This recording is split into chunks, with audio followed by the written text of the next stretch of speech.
আজ আমাদের মাঝে আমাদের গ্রামের গর্বিত সন্তান চলে আসছে। তোমরা সবাই ওর জন্য হাততালি দাও। ভাইজান, তুমি তো পুরাই হিরো হয়ে গেছো। তোমার এক নজর দেখালে গ্রামের সবাই অপেক্ষা করতেছে। হাসান ভাই, আপনার সেলুট। আপনি আসলেই কইরা দেখেছেন, খেত থেকে সোজা সেরা ডাক্তার। আরে আমাকে এইভাবে লজ্জা দিবেন না।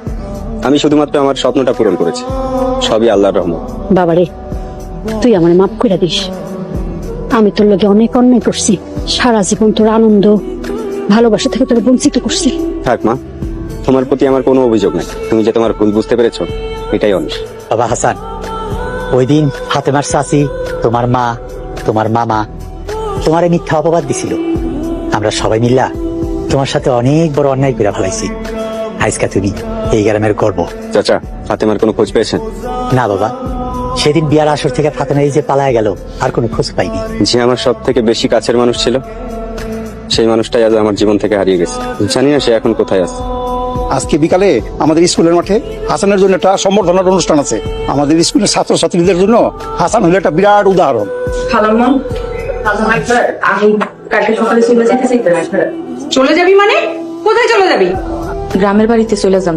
হঠাৎ কি এমন হলো তুই গ্রামে চলে যাবি? তুই না বললি তোর গ্রামে অনেক শত্রু? শত্রু কি সবসময় থাকে? এখন নাই, আগে ছিল। ঠিক আছে, যাবি সেটা ভালো কথা। আগে আমার বিয়ে শেষ হবে, তারপর। বিয়ের আগে তুই যেতে পারবি না। আপামনি, আমারে মাফ করে দিন। আমি আপনার বিয়ে পর্যন্ত থাকতে পারবো না। আমি চলে যাবো কালকে সকালেই। দোয়া করি আপনি বিয়ে করে অনেক সুখী হন। কেন পালাতে চাচ্ছ? চুপ করে আছো, উত্তরটা ফাতেমা। ফাতেমা? ফাতেমা কি? ও তো আয়েশা। সেটাই তো, ফাতেমা কে? আমি আপনাদেরকে আমার ভালোবাসার কথা বলেছিলাম না, ও হচ্ছে আমার সেই ভালোবাসা। ওর জন্যই আমি এত বছর অপেক্ষা করেছি। এসব কি হচ্ছে? আয়শা, সত্যি করে বলতো তুই কে? হ্যাঁ, তুই কি আয়েশা না ফাতেমা? সত্যি করে বল। হ, আমি ফাতেমা।